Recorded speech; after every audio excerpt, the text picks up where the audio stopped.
गावकरी अनुदान मिळते म्हणून जर तुम्ही नवीन पिकाचा प्रयोग करत असाल तर हा व्हिडिओ खास तुमच्यासाठी आहे. बांबू लागवडीचं प्रमाण महाराष्ट्रामध्ये आणि देशामध्ये वाढलेलं आहे. आता लाखो रुपयापर्यंत सरकारकडून अनुदान भेटतं, परंतु बांबू लागवड करताना या गोष्टींची काळजी तुम्ही नक्कीच घेतली पाहिजे. एकीकडे बांबूची लागवड वाढत आहे, पण बांबू आधारित उद्योग आणि स्थानिक बाजारपेठ यांची कमतरता असल्यामुळे शेतकऱ्याला विक्रीचे पर्याय कमी प्रमाणात उपलब्ध आहेत. बांबू बेटाचं आयुष्य मोठं आहे, पण दरवर्षी जर तुम्हाला उत्पन्न घ्यायचं झालं तर जे परिपूर्ण बांबू आहेत तेच तुम्ही काढलं पाहिजे. पण शेतकरी मुळासकट बांबू काढते, त्याच्यामुळे शेतकऱ्याला बांबूची शेती बंद करण्याची वेळ आलेली आहे. महत्वाचं म्हणजे बांबू तोडल्यानंतर 7 दिवसात त्याच्या वजनामध्ये 30% घट होते. या नुकसानावर फारसं कोणी बोलत नाही.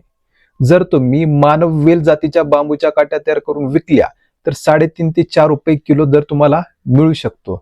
बांबूचं एकरी आपण 5 वर्षामध्ये 15 ते 30 टन उत्पादन काढू शकतो. पर्यावरणपूरक बांबूपासून चारकोल, फर्निचर, इंधन आणि कार्बन क्रेडिटची मोठी संधी आहे.